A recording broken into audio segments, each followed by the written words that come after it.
समय सार परमागम की 142वीं गाथा और उसमें अपन ने शुरू की थी, उत्थान का पढ़ ली थी, गाथा पढ़ ली थी, गाथा का अर्थ पढ़ लिया था। अब जयचंद जी छाबड़ा भावार्थ में इसमें के बारे में क्या कहते हैं वो बात अपन पढ़ते हैं।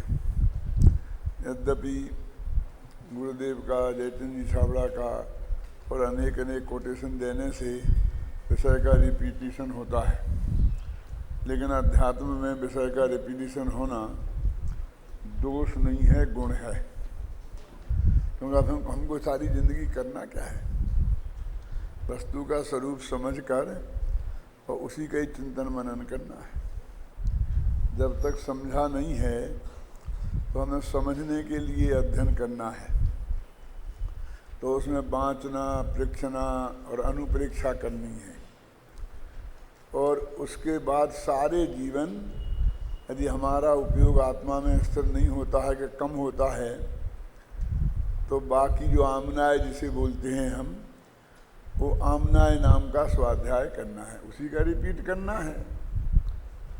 न मालूम हमारे चित्त में ये बात कैसे जम गई है कि जब शास्त्र में एक बात रिपीट होती है तो हमको ऐसा लगता जी तो कल आ गई थी। और नवोकार मंत्र 108 दफे रिपीट करते हो और सारी जिंदगी क्यों है? तो उसमें कभी ऐसा नहीं लगता है। हर मामले में ऐसा है। रोटी रोजाना खाते हो तो कभी नहीं, रोटी क्यों? ये सब्जी तो कल बनी थी, ये दाल तो कल बनी थी। और दाल और सब्जी में रोजीना इसको बदलाव चाहिए और रोटी में रिपीटिशन चलता है। अपनी अपनी धारणाएं बना ली हैं, इसने हम क्या करें।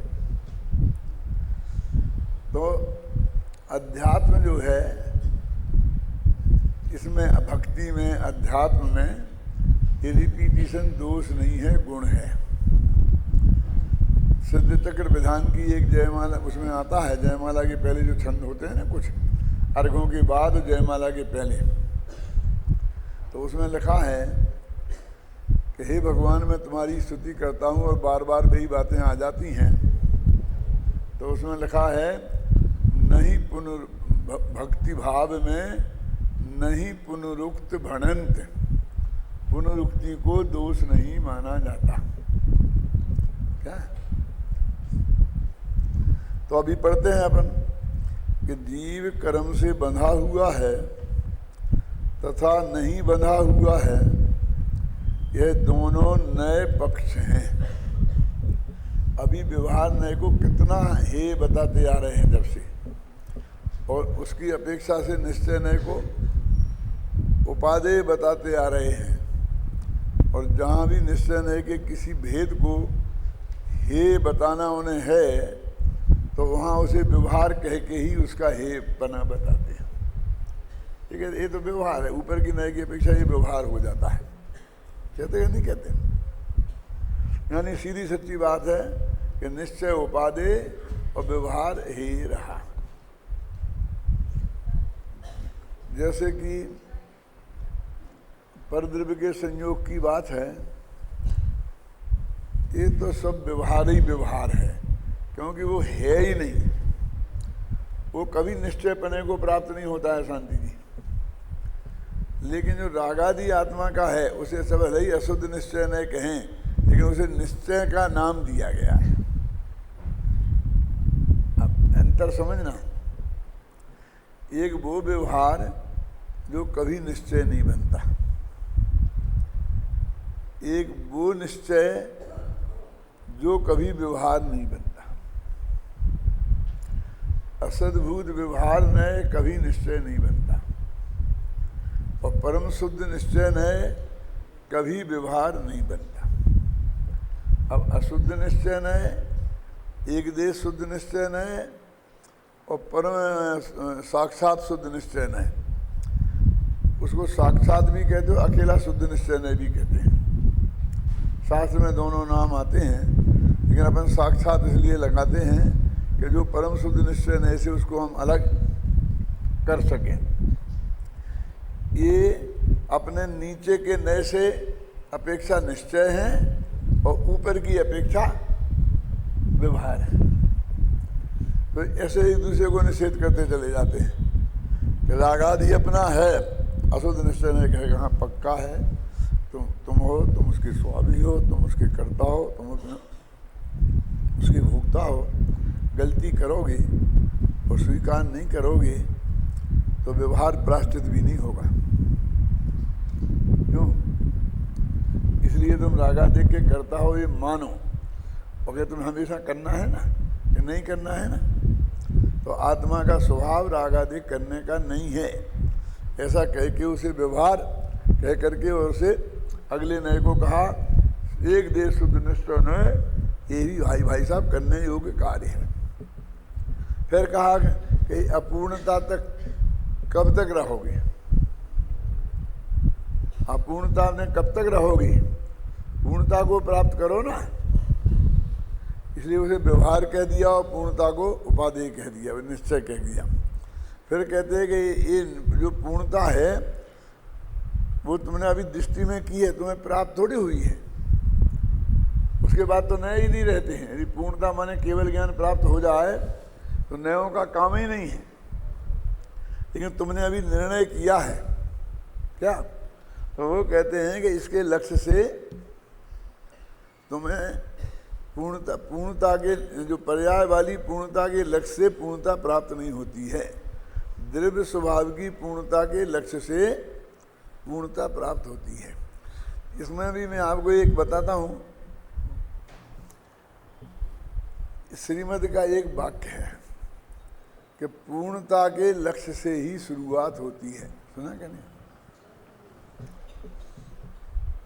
और इसमें ये अर्थ चलता था पहले सुनने में बहुत ज़्यादा कि मुझे तो पूर्ण शुद्धता प्रकट करना है, ये नक्की करो, है ना। मैं तो सिर्फ मोक्ष के अलावा मुझे कुछ नहीं चाहिए, मुमुक्षुपना इसको बोलते हैं, पूर्णता से के लक्ष्य से शुरुआत। लेकिन मेरे को ये अर्थ नहीं जमा। अब श्रीमत तो है नहीं कि उनसे बात की जा सकती थी, और बाकी बीच वाले जो भी करें और अपने मुमुक्षु भी जो भी करें। तो मैंने ये उठाया था हीरालाल काला शशि भाई सबके सामने कि ये अर्थ गलत है। तो पूर्णता के लक्ष्य से माने त्रिकाली ध्रुव भगवान आत्मा वो ही पूर्ण है। तो सम्यक दर्शन की प्राप्ति उसके लक्ष्य से होती है कि केवल ज्ञान के लक्ष्य से होती है? क्यों? समझ में आ गया ना आपकी? इसलिए मेरे पूर्णता माने परम शुद्ध निश्चय का विषय त्रिकाली ध्रुव भगवान आत्मा वो पूर्णता है, और उसके लक्ष्य से उसे अपने ज्ञान का ज्ञेय, श्रद्धा का श्रद्धेय और ध्यान का ध्येय बनाओ, तो सम्यक दर्शन रूप धर्म की शुरुआत होगी। लेकिन अब तो बहुत लोगों ने मानी, बहुत लोगों ने नहीं मानी। जो पुराने होते हैं, जो वो मानते आते हैं 10-20 साल से, तो उनको वहाँ से बदलना बहुत कठिन होता है। लेकिन आपको तो दोनों का अंतर समझ में आ गया ना? क्या कि मैं तो मोक्ष जाना है और कुछ नहीं चाहिए।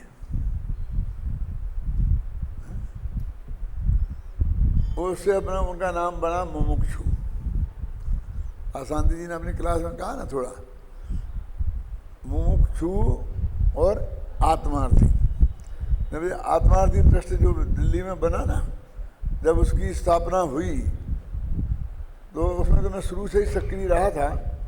तो मेरे से पूछा क्या नाम रखें, मैं कहा तुम मानोगे नहीं। क्यों? क्योंकि सारे देश में जो आग लग रही है तुम उससे अलग तो हट नहीं सकते। नहीं साहब आप ऐसी बात क्यों कहते हो, हम मानेंगे मानेंगे। तो मैंने कहा नाम इसका आत्मार्थी ट्रस्ट रखो। क्यों? मोक्षार्थी और आत्मार्थी नहीं, मुमुक्षु और आत्मार्थी इनमें है झगड़ा। क्योंकि मोक्षार्थी तो कोई बोलता नहीं है, मुमुक्षु बोलते कि नहीं बोलते? बोलिए। तो मैं कहता हूं कि यहाँ मोक्ष भी पर्याय है और इच्छा भी राग है, दोष है, मतलब अच्छी चीज नहीं है। अब पर्याय के लक्ष्य से काम नहीं होना है और इच्छा का तो नाश करना है। क्यों? तो तुम मुमुक्षु क्यों बनते हो?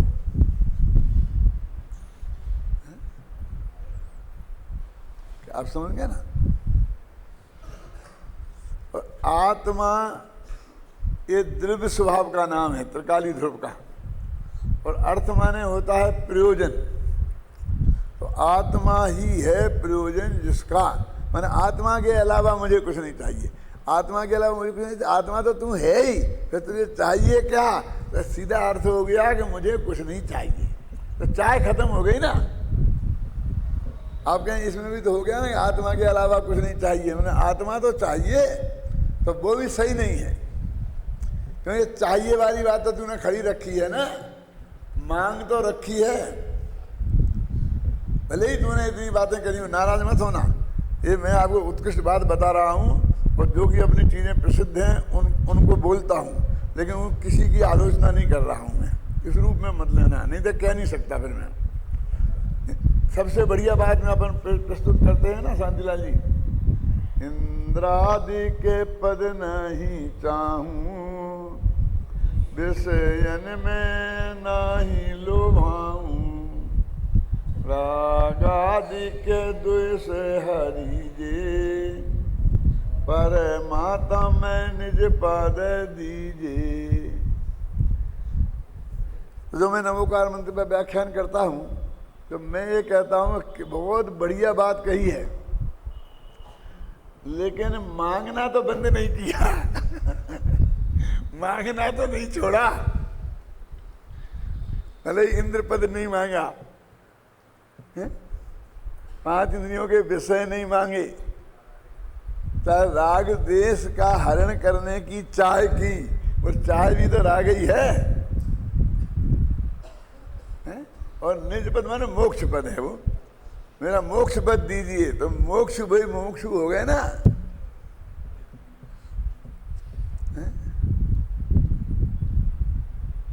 मैं तो, मुझे कुछ चाहिए ही नहीं, बात तो ये है। क्यों? क्योंकि मैं तो परिपूर्ण तत्व हूं। समझ में आया कि नहीं आया? मुझ में कोई कमी हो तो मैं कोई मांग प्रस्तुत करूं, रे प्रभु तू काई बातें अधूरा, रे प्रभु तू सब बातें पूरा, पर कियास करे क्यों मुंह रखे, तू काई बातें अधूरा, रे प्रभु तू सब बातें पूरा। तो ये कितनी बढ़िया बात है, ये मांग क्यों? और देखो अभी खतरनाक बात कह रहा हूं, पर की आस करे क्यों मुंह रखे, पर माने क्या? स्त्री पुत्र मकान जायदाद भाई बंद, नगर वाले गांव वाले, प्रधानमंत्री, पाकिस्तान, अमेरिका, क्यों? हमें तो यही पर दिखते हैं कि ये अनंत सिद्ध भगवान ये तेरे लिए पर हैं कि नहीं? क्यों? मैं आपसे पूछता हूं कि ओबामा और ओसामा जैसे जे पर हैं, ऐसे ही पर सिद्ध भगवान हैं क्या? समझ में आया कि नहीं आया? है ना? बहुत मुश्किल है भाई साहब। देखो परम तत्व ये है, असली फैक्ट ये है, ये मांगने की वृत्ति क्यों नहीं हमारे अंदर से निकलती है? मैं तो बहुत अंदर हृदय से कहता हूँ कि जो भी आप लोग भक्तियाँ करते हैं ना, वहाँ पर यहाँ भजन गाते हैं, मैं सुनता हूँ, तो मुझ में जिसमें जरा भी गंध, एक तो कर्तृत्व की और एक भिखारीपन की आती है, वो बिल्कुल मेरे को नापसंद है। एक दफे पूरे गुण के सिलेक्ट करो। वो छपाई है ना आपने यहाँ किताब, वो मेरे को पसंद नहीं है। आप बिल्कुल सिलेक्ट करो जिसमें बिल्कुल कर्तावाद की गंध नहीं हो और बिल्कुल कुछ नहीं मांगा गया हो, और वो किताब अलग से छपा दो और रख दो कि जब भी अपने यहाँ से भक्ति गीत व भजन गाना है वो ये गाएं और सारे मुख्य मंडलों को भी दे दो। उसमें कोई अपन से किसी राग देश की बात नहीं है। ऐसा भी दौलत राम जी तो बहुत महान आध्यात्मिक थे और उनके बहुत बढ़िया हैं, उनके आप 3 तो चुन लिए और चौथा क्यों रिजल्ट, एक क्यों रिजल्ट। हम तो अपनी बात आप समझ गए ना, हमें किसी की भलाई बुराई से कुछ मतलब नहीं है। हम किसी की भक्ति की वजह से उस व्यक्ति की कोई हम ऐसी चीज अपने चित्त का रोजाना के पाठ की वस्तु नहीं बनाएंगे। क्या क्या क्या मेरे कहने आया, हम तो माल चुन रहे हैं। आप बाजार में जाते हो तो सच्चे वो हो कि जिस दुकान पे अच्छी सब्जी मिले उसी से लेते हो। ये सब्जी वाला अच्छा है, सब्जी वाला अच्छा नहीं चाहिए हमें एक मुमुक्षु की दुकान है, हमें मुमुक्षु की दुकान नहीं चाहिए, हमें तो माल बढ़िया चाहिए। हम तो माल के हिसाब से ही खरीदेंगे। ख्याल में आगे आपकी समझ आई मैं क्या कहना चाहता हूँ। एक लिखा है श्वेतांबर आचार्य ने कि मेरे भगवान महावीर से मुझे राग नहीं है, सुनो, और कपिलादिक से द्वेष नहीं है। क्या कह रहा, राग नहीं है। हाँ, युक्ति मद वचनम यस्य तस्य कार्य परिग्रह। जिनके वचन युक्तिमान हैं, जो सत्य की कसौटी पर सही उतरते हैं, बस उनका हमने परिग्रह किया, उनको हमने ग्रहण किया है। पर महावीर की वाणी युक्ति पर उतरती है इसलिए हमने ग्रहण की है। महावीर हमारे हैं इसलिए हमने ग्रहण नहीं की, और कपिल हमारे नहीं हैं इसलिए हमने रिजेक्ट नहीं की। कैसा है शुरू की पंक्ति?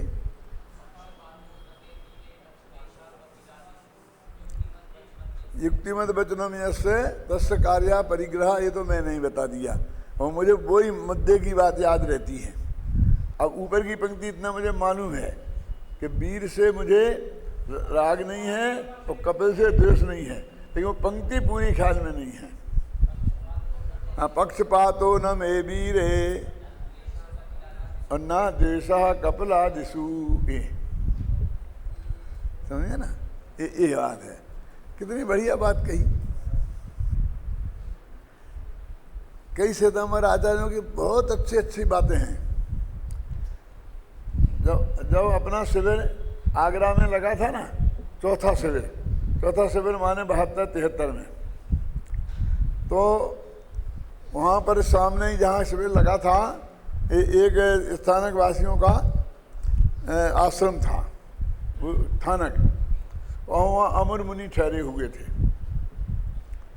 तो वहाँ से हम मिले उनसे, तो उन्हें हमको एक मैगजीन दी। उस मैगजीन में विज्ञापन में एक जगह एक श्लोक लिखा था, वो मैंने उस वक्त अपनी डायरी में लिख लिया था, वो खोखवा गई, लेकिन मैं उसका भाव बताता हूँ क्या लिखा था उसमें। वो बहुत मुझे पसंद आया कि मेरा जीवन कोई हमारा पूर्वज कह गया है, इसलिए उसकी हमको पुष्टि करनी है, चाहे वो सही हो चाहे गलत। इसके लिए हम पैदा नहीं हुए हैं, ऐसा क्या समझे ना। हमारा जन्म इसलिए नहीं हुआ है कि पूर्वज जो कुछ भी कह गए हैं बस उसको हम ढोते रहें और लोग विरोध करें तो हम सिद्ध करते रहें। हम तो जो वस्तु स्वरूप है हम उसके हैं, हम तो उसके लिए समर्पित हैं। हमें अपने आत्म कल्याण करने के लिए हम इस मार्ग में आए हैं। क्या है ये बहुत खतरनाक बातें हैं जो कहना अच्छी नहीं है, लेकिन यदि अपन को सच्चा आत्मार्थी बनना है तो इस बात पर हमको बहुत गहराई से ध्यान देना होगा। वो खतरे में है, वो ऋषभदेव खतरे में है, फलाना खतरे में है, हम जान की बाजी लगा देंगे। हमारा मनुष्य भाव किसी एक जमीन के टुकड़े, किसी एक खतरे के लिए नहीं है। अब दादा समझ गया मैं क्या कहना चाहता हूँ? जो खतरनाक है, सारे लोग मेरे विरुद्ध खड़े हो सकते हैं कि नहीं साहब वो तो करना चाहिए, वो तो ऐसी बात है, ऐसी कैसी बात है, हम कैसे छोड़ देंगे। मैं आपसे एक बात पूछता हूँ, नाराज मत होना, कि अपन कहते हैं ऋषभदेव के ज़माने में, वहाँ भी किसी ज़माने में कभी ऐसा था जब शांतिनाथ चक्रवर्ती रहे होंगे तब सही, तब अपन सारा देश जैनी था। नहीं से होगा कभी तो कल्पना करो।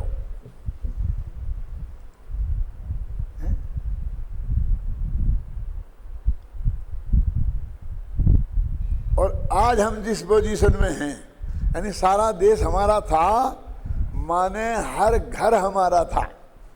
जो समझे क्या कहना चाहता हूं? और हर मंदिर हमारा था, आदिनाथ से लेकर, और कई तीर्थंकरों ने जन्म लिया तो अयोध्या हमारी थी, बनारस में हमारे भगवान ने जन्म लिया तो बनारस हमारा था। अब क्या क्या रहा तुम्हारा? और यदि तुम ही नहीं रहे तो जो हैं अभी तुम्हारे वे भी नहीं रहेंगे।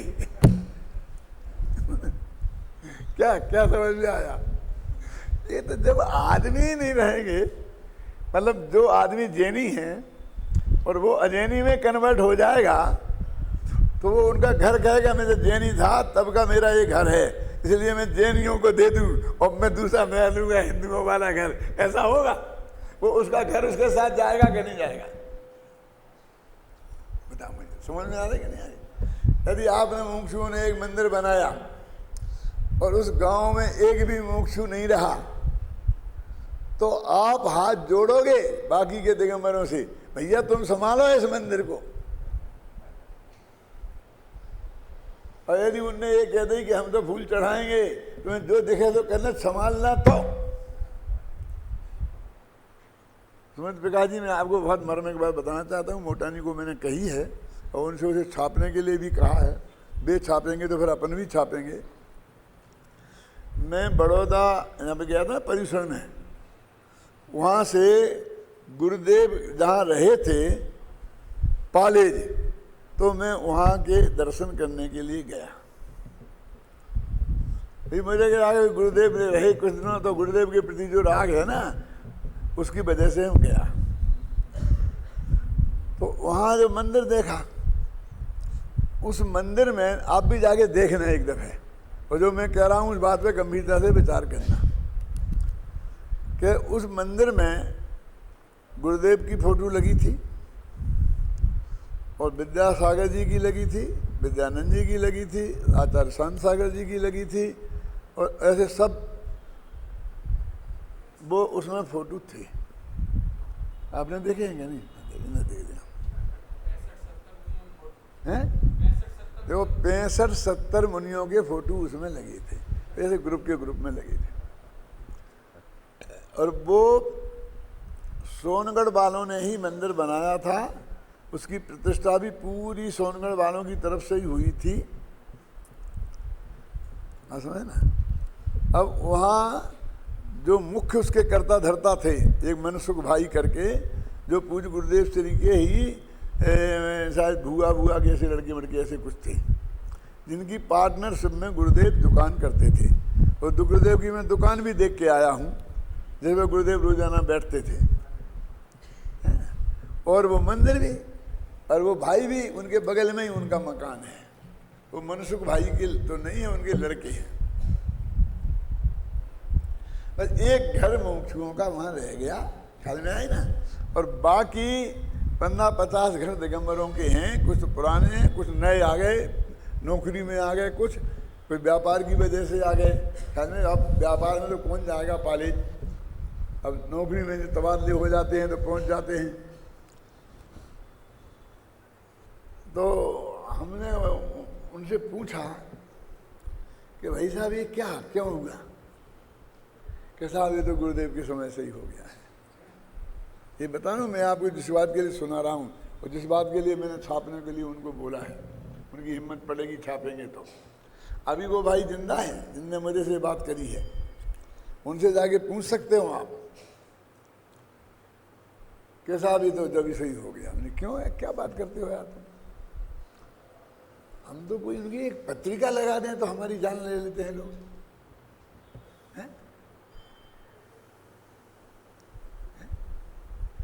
ये कैसे हुआ?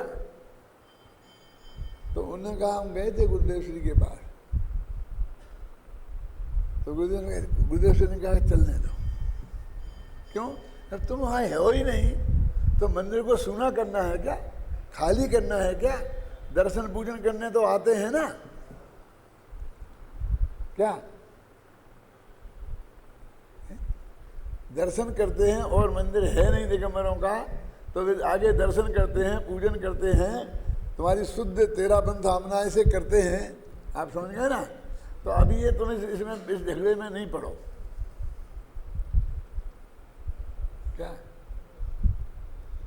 बात यहीं तक नहीं हुई थी, आगे और बढ़ी कि उन लोगों ने मिल करके गुरुदेव का फोटो हटा दिया। सुनो सुनो सुनो, अब क्या करें? अब जो भाग गए थे वहां से, कहीं यहाँ बड़ौदा आ गए थे, कहीं सूरत चले गए थे, अपने मुमुक्षु भाई, अब उन सब ने इकट्ठा करके एक भाई मुमुक्षु भाई हमको ले गए थे, हमें साथ गए थे मतलब। तो कहा कि उन्होंने, फिर हमने बहुत ज़्यादा कोशिश करके और उनसे ही समझौता करके और फिर कहा कि नहीं, एक गुरुदेव की एक फ़ोटो तो रहने दो, तो एक फ़ोटो हमने नई लगाई है। वो तो उन्होंने तोड़ ताड़ के फेंक दी अपमान करके। क्या कह रहा, क्या कह रहा हूँ? अरे भाई सारा देश अपना था, सारे घर अपने थे, सारे मंदिर अपने थे। ख्याल में आई ना? हम कहते हैं कौन यहाँ पर हिमालय के ऊपर है, वो मंदिर भी अपना है, पुरी का भी अपना ही है, वो फलाने नेमिनाथ हैं, फलानी जगह आदिनाथ हैं, सब अपने थे। अब जो अपने हैं उन्हें तो संभाल लो भले आदमी, क्यों? और उन्हें क्या संभालना है? जैनी जैनी बने रहें और नए लोग भी तत्वज्ञान के बल पर जैनी बने तो बहुत संभल जाएंगे और बहुत बन जाएंगे। नहीं, जहां मोक्षों के सौखर होंगे वहां मंदिर नहीं बनता है। क्यों? अब काठियावाड़ में इतने मंदिर हैं गुरुदेव के बनाए हुए, उनकी प्रतिष्ठा किए हुए, अब एक एक घर नहीं उस गांव में। अब वो एक घर भी कब खत्म हो जाएगा? ये बुढ़े शुड्ढे लोग हैं ना जो शहर में नहीं आना चाहते हैं, इसकी वजह से है। बच्चे बच्चे तो सब भाग गए और बस उनके मरने की देर है। फिर मंदिरों में से आप मूर्तियां उठा के लेके दूसरी जगह ले जाओगे, क्यों? और फिर दूसरों पर कब्जा हो, क्या क्या करोगे आप? इन्हें इसमें क्या दम है? जो 30 क्षेत्र कमेटी के प्रेसिडेंट अधिकारी होंगे वो तो जो करते तो करने चाहिए उन्हें, अपन उनके पूरे समर्थन में हैं, अपन उनके विरोध में नहीं है, लेकिन तुम्हें आत्मा का कल्याण करना है कि नहीं? क्यों?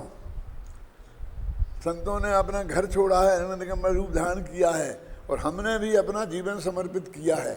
भले ही हमने वो दशा प्राप्त नहीं कर पाई हो, हम आनंद दिगंबर दशा में पड़े, लेकिन अपना आत्म कल्याण की भावना से जीवन समर्पित तो किया है ना। अब जो बैठे सुमित जी, तो इन्हें किया कि नहीं किया? तो क्या फर्क है? बच्चे के लिए एक दो चार दो कपड़े हैं मोटे छोटे, पर ये नहीं फेंकना है, और क्या है? फेंक सकते हैं ना। मेरे कहने का मतलब आत्मार्थपने की दृष्टि से हम किसी से पीछे नहीं हैं। हम आत्मा के कल्याण के लिए ये सब कर रहे हैं। बोलो आदिली भाई, समझ में आई कि नहीं आई? फिर वहां प्रतिवरिष्ठ क्यों हो? जिनने शादी नहीं करी तो उनको जो उम्र के तगादा हैं, वो तगादे के अनुसार जो विकृतियां होती हैं उन्हें नहीं हुई होंगी, नहीं होती होंगी। इनने इतना बड़ा त्याग काय के लिए किया? वो श्वेतांबर आचार्य का जो वाक्य है उसका अर्थ कर रहा हूं। हमें इस सब के इसके लिए हमारा जीवन समर्पित है। मैं जयपुर में आया था तो मैं पूरी समाज के साथ पूरी तरह इन्वॉल्व रहता था, और राजस्थान सभा में भी मैं कभी मुझे बना देते थे वाइस प्रेसिडेंट, कभी कुछ ना कुछ कार्यकारिणी में तो ले ही लेते थे। मैंने कभी कोई प्रयत्न नहीं किया। क्यों? क्योंकि समाज के साथ नहीं मिलेंगे तो अपने तत्व की बात पहुंचाएंगे कैसे? लेकिन एक दफे मामला आया तो मैंने कहा भाई मैं इसमें शामिल नहीं होऊंगा। क्यों? कि आपकी जो उद्धारों की लिस्ट है, जीर्णोद्धार, मंदिरोद्धार, तीर्थोद्धार, महिलाओं का उद्धार, बच्चों का उद्धार, साहित्य का उद्धार, इन सब उद्धारों की लिस्ट में यदि अंत में भी आत्मोद्धार शामिल हो तब तक मैं आपके साथ शामिल रहूंगा। मेरे से लिस्ट बनवाओ तो सबसे ऊपर लिखूंगा आत्मोद्धार। समझ में आएगा नहीं? फिर बाकी के उद्धार भी लिखूंगा, ऐसा नहीं कि नहीं लिखूंगा, मैं उनका कोई विरोधी नहीं हूं। लेकिन जिस लिस्ट में वो आत्मोद्धार नाम का कोई कालम ही नहीं हो, उसमें शामिल होके मैं क्या करूं?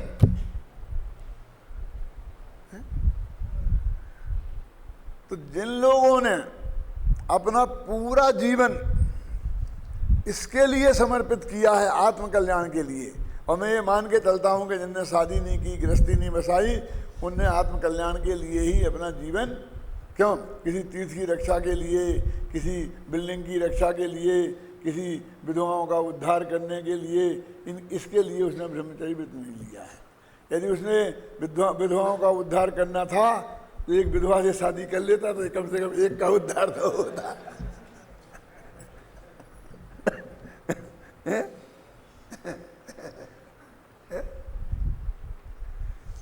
कहाँ उलझ गए हम? आप सोच नहीं सकते हैं। अशोकनगर में पंडित जी, एक कोई विधवा के शादी का प्रसंग आया, वो मेरे बहुत घनिष्ठ मित्र की लड़की थी, तो वो कर रही थी, तो मैंने कुछ उसका कोई विरोध नहीं किया। अब ठीक है, वो नहीं रह सकती है, अब जैसी छोटी उम्र है, बाल विधवा है, तो करे तो ठीक है, नहीं करे तो फिर मेरे पास लोगों ने कहा नहीं पंडित जी भी अनुकूल हैं, पंडित जी भी अनुकूल हैं। तो साहब वो सभा रखी बहुत बढ़िया, वो शादी के फेरे में भी पढ़ाए और कहा पंडित जी का भाषण होगा उसमें। मैं कहा पागल हो गए हो बेटा, मैं विधवा विवाह का विरोधी नहीं हूं, लेकिन समर्थक भी नहीं हूं। क्या आप समझ गए ना? अरे उसको आत्मकल्याण की भावना का अवसर मिला है, और यदि उसको कोई ऐसी वो नहीं है तो आत्मकल्याण के मार्ग में लगे ना। आप गलत समझे। अब जो कर ही रही है, हो ही गया है, अब उसके विरोध में झंडा लेके खड़े होना, जैसे कि और लोग खड़े थे, मेरे पास वो भी आए थे, तो मैंने कहा भैया मैं इसमें नहीं हूं। अच्छा तुम्हारे दोस्त की लड़की, दोस्त मुझसे मतलब नहीं है, ख्याल में आई ना? लेकिन उनने समझ लिया कि जी हमारे पक्ष में है। मैं कहा मैं बिल्कुल भी उसके पक्ष में नहीं हूं। समझ में आया ना आपकी? में अब आप कोई ये नहीं समझ सकते, ये समझेंगे या तो ये पक्ष वाले हैं या वे विरोधी हैं। और आज तक वो मैं उसी विचार का पक्का हूं। ऐसे तीर्थों की रक्षा का मैं विरोधी थोड़ी हूं।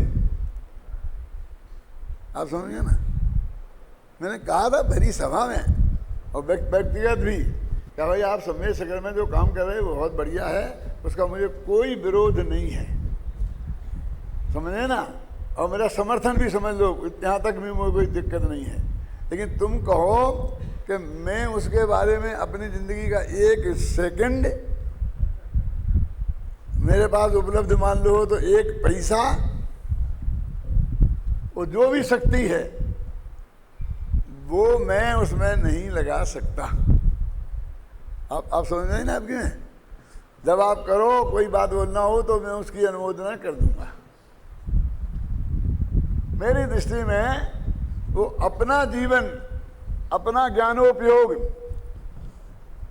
खर्च करने के लायक में काम, मैं तो इसमें ही अपना जीवन लगाना चाहता हूँ, इसमें ही अपना उपयोग को लगाना चाहता हूँ, इसमें ही वाणी की ताकत को लगाना चाहता हूँ, इसमें ही पैसे की ताकत को लगाना चाहता हूँ।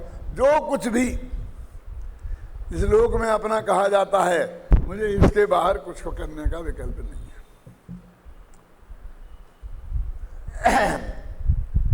लेकिन आप ऐसा कहते नहीं। अब किस किस से विरोध लें, किस किस से क्या कहें, हैं? किसको मानना है? लेकिन अभी मेरे को लगता है कि अपने विचारों को बहुत संतुलित भाषा में व्यक्त भी करना चाहिए, वाणी में भी और लेखने में भी। क्योंकि जो सचमुच आत्मा का कल्याण करना चाहते हैं तो उन्हें तो कोई मार्गदर्शन मिले, समझ ली, उन्हें तो कोई मार्गदर्शन मिले।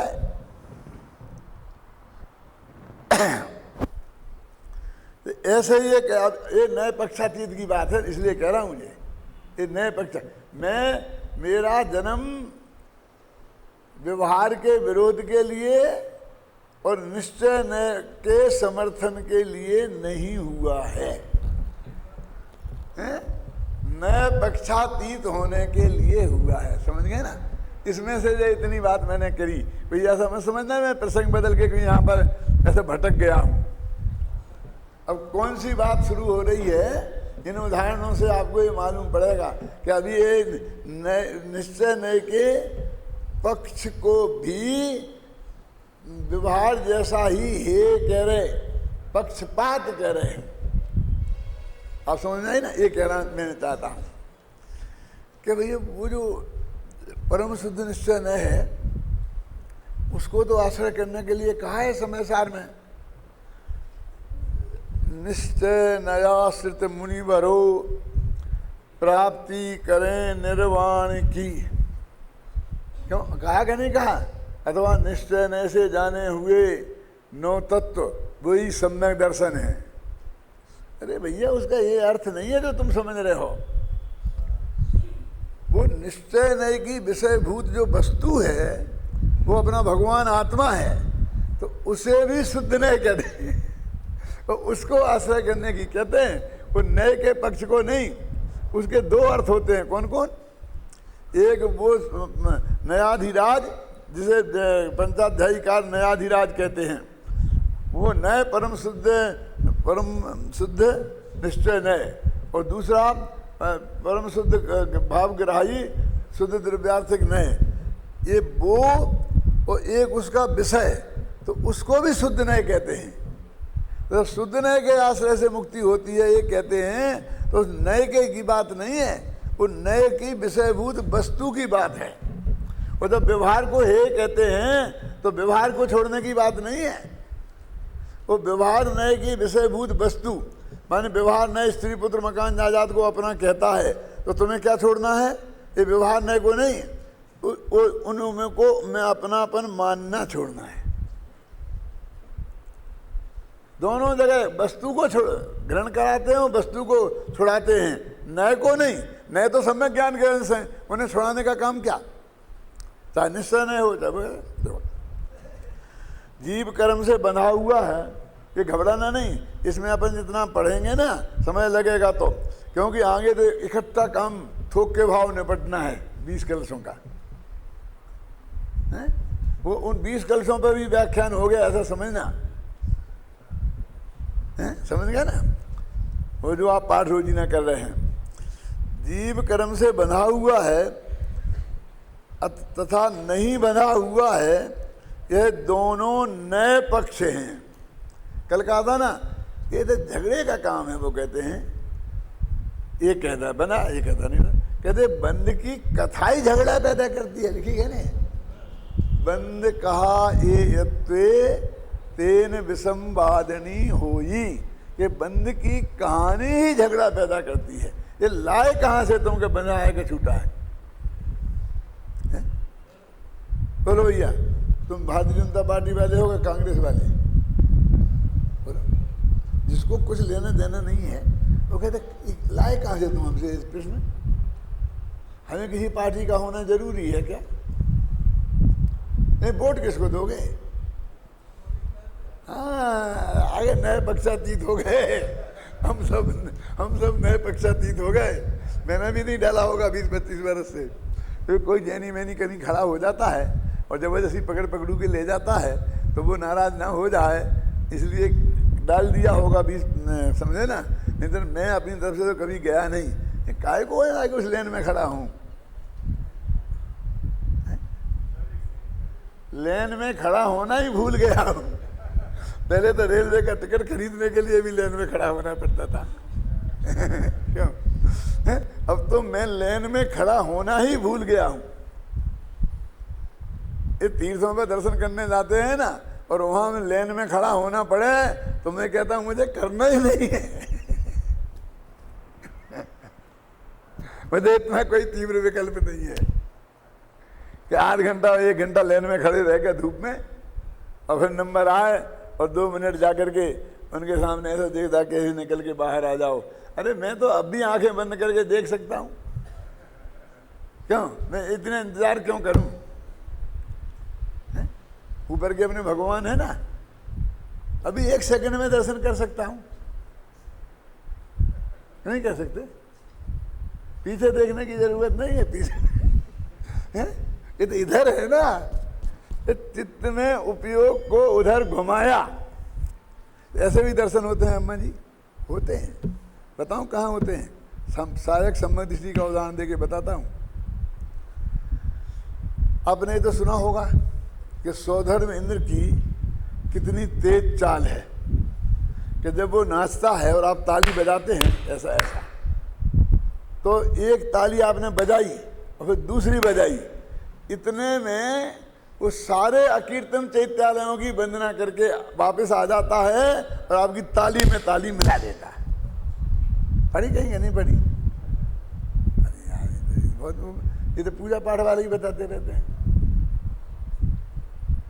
क्यों? आप समझे ना? तो अपन ने ऐसा किया और ऐसा किया, इतने में सारे कीर्तन चैत्यालयों की वंदना करके आ जाता है। अच्छा, ऐसी वंदना होती होगी? क्या वंदना होती होगी? क्यों? कि भैया ये वंदना का स्वरूप नहीं बताया जा रहा, ये तो इंद्र की चाल की बताई जा रही है कि वो कितनी तेज दौड़ सकता है। समझ गए ना? छक्को जम्बूद्वीप हुआ था ना, इंद्र जम्बूद्वीप को पलट सकता। आज तक पलटा थोड़ी है और कभी पलटागा नहीं। वो तो शक्ति का नाप है। तो आपको कैसे, मैं ये कहता हूं कि वहां जाने की क्या जरूरत है? हम भी कर सकते हैं यदि हमको 3 लोक का जो स्वरूप है वो ख्याल में है और कौन सा कीर्तन चैत्यालय कहाँ है, और मूर्तियां तो बिल्कुल सब एक सी हैं। नान नखन मुख नयन श्याम अरु सेत हैं। क्यों? रंग सभी देते हैं। बस एक आंखें बंद करो, सब दर्शन 1 सेकंड में बोलो। करो, देवदाली के मंदिर के दर्शन करो, करो करो करो, बंद हो जाते कि नहीं हो जाते? खानिया जी के मंदिर के दर्शन करो, पदमपुरा के करो, हो गया ना? भूत डोलते दिखेगा नहीं दिखे? ये तो उपयोग वहां, और क्या कहना? उपयोग है। इन चमड़े की आंखों से उस पुद्गल के पिंड को देखने का क्या मतलब है?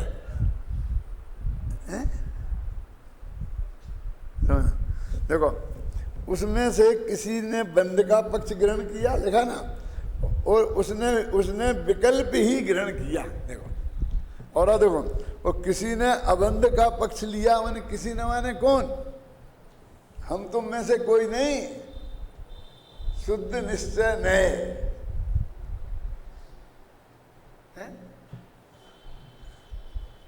ये भी कौन सा शुद्ध निश्चय नहीं होगा? बोलो, सोचो, माथा लगाओ। वो नए चक्र पढ़ाने वाला है गोदा के? नहीं है, नहीं है। कौन सा निश्चय नहीं होगा? ये दूसरा वाला जिसने अबंध का पक्ष लिया, माने जिसने कर्म बंध का अभाव कर दिया, उसकी बात नहीं है ये। माने केवल ज्ञानी की बात नहीं है, सिद्ध की बात नहीं है। ये निगोदिया में और सिद्ध में जो बंधा हो चाहे छूटा हो, उस समय भी वो आत्मा अबंध है, बंध ने उसे छुआ ही नहीं है। आप समझेंगे ना, ये उस आत्मा की बात है। यानी वो त्रिकाली ध्रुव का पक्ष लिया।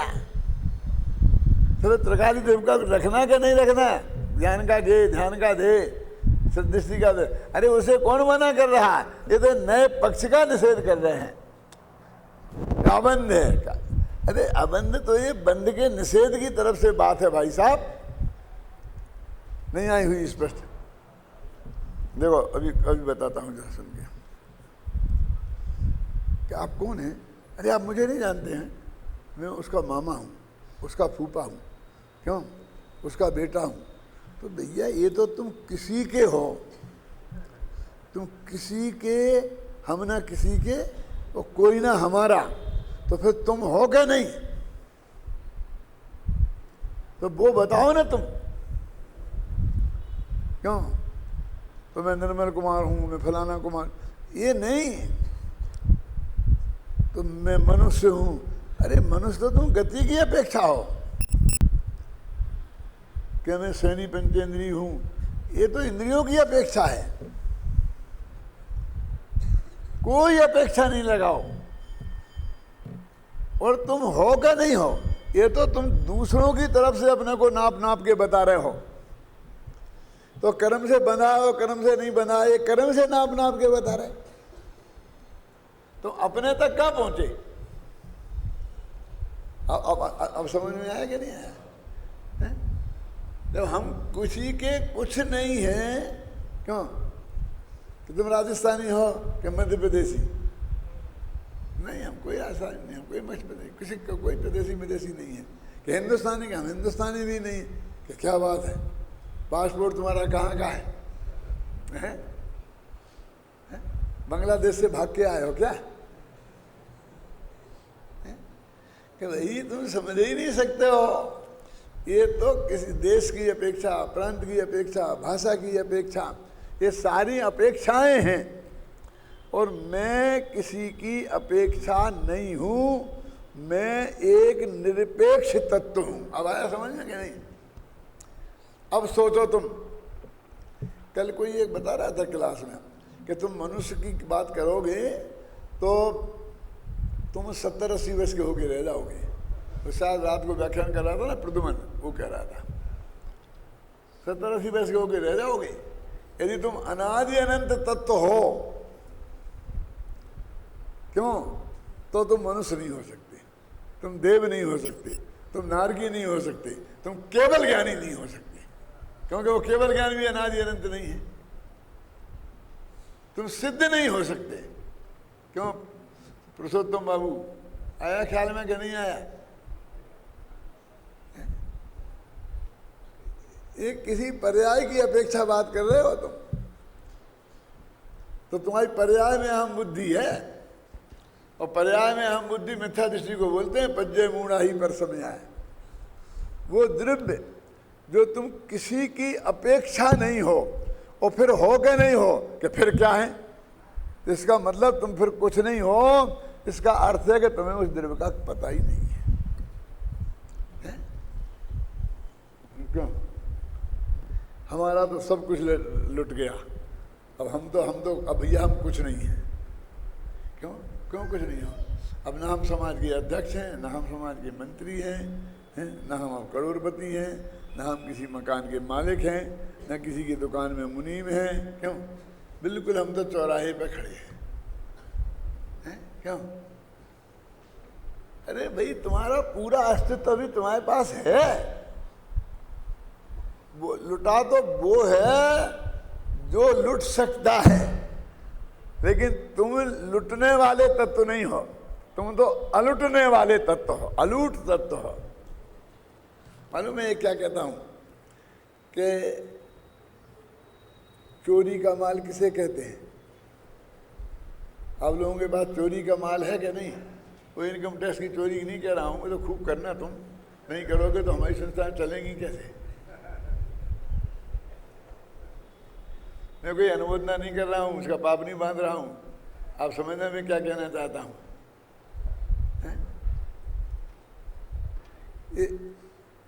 चोरी का माल किसे कहते हैं? वो नहीं कि जो तुम चोरी करके लाए हो, वो कि जिसको कोई हमसे चुरा सकता है, वो सब चोरी का माल। आप समझ में आया कि नहीं आया? और वो जो जिसको कोई हमसे चुरा नहीं सकता, वो बिना चोरी का माल। ये तो नीतिकार ने लिखा है। क्या लिखा है नीतिकार ने? बोलो। न चौरिहार्यम न च भ्रातृभाज्यम व्यये कृते वर्धत एव नित्यम विद्याधनम सर्वधनम प्रधानम। पढ़ा कि नहीं पढ़ा? ये विद्याधन कैसा है कि जिसे चोर चुरा नहीं सकते, इसलिए चोरी का माल नहीं है। समझ गए ना? तुम चुराओ नहीं, तुम चुरा के लाए हो वो नहीं, लेकिन कोई, तुमने तो ईमानदारी से कमाया है, लेकिन कोई चुरा के ले जा सकता है, तो इस चोरी के लायक माल, उसका नाम चोरी का माल। समझ गए ना? तो विद्याधन ऐसा नहीं है कि कोई चुरा सके। और न भ्रातृभाज्यम, ये भी बहुत झगड़ा है, तो भाई बांट ले जाता है। देखो क्या होता है, वैसी जनरल बात कह रहा हूँ, ज़्यादा उसका असर नहीं लेना, और समझाने के लिए कह रहा हूँ। एक पुराने ज़माने में 8-8 भाई होते थे।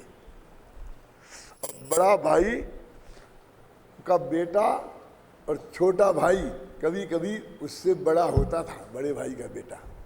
ऐसे कई नाम आपको मिल जाएंगे कई जगह, है ना? अब जब बाप बंटवारा करता तो वो बड़े भाई को भी उतना ही मिलता और छोटे भाई को भी उतना ही मिलता। न्याय ऐसा मिलना चाहिए, वो बेचारे बच्चे का कौन आप छीन खा जाओगे, अच्छा लगता है क्या? लेकिन भाई साहब, वो उसके बाप का माल कहाँ है? क्योंकि वो भाई ने 60 वर्ष का है, बाप 80 वर्ष का है, तो वो 40 वर्ष से वो कमा रहा है, वो उसकी कमाई है, वो उस कमाई में उसका भी हिस्सा है। समझ गए ना?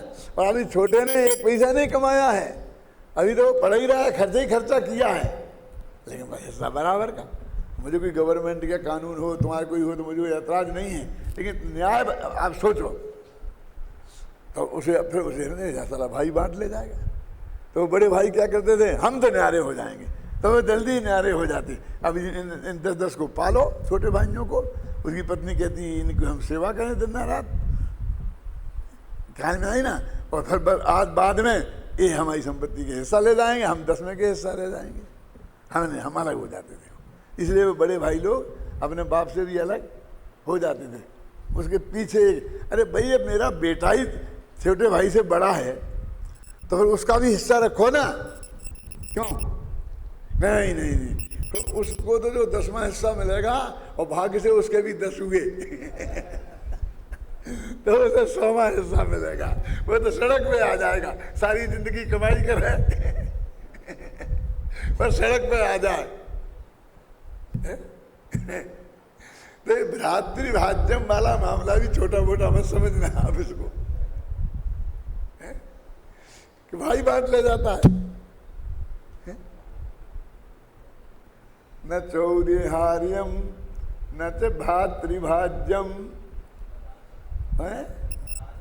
न राजहार्यम, और राजा नहीं ले सकता है, टैक्स लाओ, ये टैक्स लाओ, फलाना टैक्स लाओ, ये हम कमा कमा के मर जाएं, भाई गवर्नमेंट को दे दें मुफ्त में ही। क्यों? हमने कितनी मेहनत से कमाया, और 30% इनको दे दो। अब तो 30 हो गए, पहले 60-70 ले लेते न राजहार्यम न भारकारी, कोई बोझा भी नहीं है, इसको रखो। अभी मैं बताता हूँ, नाम नहीं लूँगा लेकिन मेरे सामने जो बोला वो बता रहा हूँ, अपने कानों से सुना। एक बहुत बड़े करोड़पति से मिलना हुआ, करोड़पति क्या, अरबपति, अरबपति क्या, खरबपति। तो वो कहे कि मेरे हीरे हीरे चाहिए, हीरे चाहिए। क्यों? कि सोना कितना रखें, कहाँ रखें? अब 200 कुंटल सोना में कहाँ रखूं, कहाँ कहाँ लेके जाऊं, कितना? 200 कुंटल सोना समझ में आ रहा। अब यहाँ से कहीं इनकम टैक्स वाला का धाड़ा पड़ा तो यहाँ से उठा के भी कहाँ ले जाऊंगा? रखूंगा कहाँ? इसलिए वो बहुत कीमती हीरा, मुझे छोटा मोटा नहीं चाहिए, वो 20 लाख रुपए कैरेट का। तो मेरे को ऐसा हीरा चाहिए, ऐसा बोलता। वो परमात्मा से ऐसा बोलता था, मैं भी बैठा था सामने।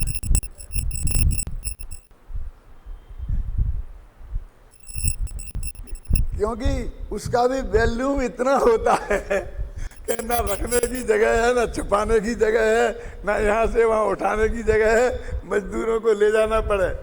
और ये चीज़ ऐसी तो है नहीं कि मजदूरों से ले जाई जाए, अपनी एक जेब में पड़ी रहे, यहाँ पड़ी रहे, गले में, समझ गए ना? ये चाहिए। अब आप समझो, भारकारी का अर्थ कर रहा हूं मैं, जैसे भार होता ना उसका। और खर्च करो तो ये पैसा लोग भले ही पंडित आपको धोखे में डालें कि देखो दान में पैसा दोगे दिलीप भाई तो कभी घटेगा नहीं, बढ़ेगा, लेकिन मैं आपको ऐसा धोखा नहीं दूंगा। ये क्लियर है कि 1 लाख रुपए आप देंगे तो आपकी तिजोरी में से 1 लाख गारंटी से घटेंगे। और बाद में पुण्य बनेगा, मिल जाएगा, वो तुम्हारा जानो है साहब, ये करना योग वालों से समझते रहना। लेकिन वो पैसे घटेंगे। लेकिन ये विद्याधन ऐसा है कि व्यये कृते वर्धत एव नित्यम, जितना खर्चा करो, दूसरों को समझाओ, पढ़ाओ, तो वो क्या नाम, वो अंतिम स्वाध्याय, धर्मोपदेश नाम का स्वाध्याय है, वो तुम्हारा बढ़ने ही वाला है। ये ऐसा धन है। ये तो नीतिकार लिखते हैं। तो चोरी का माल कौन, अब समझ में आया कि नहीं? जो तुमने चोरी करके लाए हो वो नहीं, जो चुराया जा सकता है वो माल। क्यों? कि वो माल ही उतनी ही आकुलता पैदा करता है। कितनी? कि कोई चुरा न ले जाए, कोई चुरा न ले जाए। नींद हराम वो भी करता है, चाहे न्याय से कमाया हो चाहे अन्याय से। शास्त्र में ये लिखा है शांति जी कि न्याय से कमाया हो वो परिग्रह नाम का पाप नहीं है, अन्याय से कमाया हो वो परिग्रह नाम का पाप है। अरे चोरी नाम का पाप अलग है, परिग्रह नाम का पाप अलग है। इस धोखे में मत रहना कि मेरे पास तो 2 नंबर का 1 पैसा नहीं है इसलिए तुम निष्परिग्रही हो गए। उनने जो लिखा ना बहुवारम परिग्रहम नारकस्य आयुषा, उसमें ये नहीं लिखा कि अन्याय से कमाया हुआ ना नरकायु के बंधन का कारण है। बहुत आरंभ, बहुत परिग्रह, चाहे वो न्याय का हो चाहे अन्याय का हो चाहे बाप दादों का दिया हो, वो सब नरक आयु के बंधन का कारण है, ऐसा तत्वा सूत्र कहता है। ये बहुत गंभीरता से सोचने की बात है।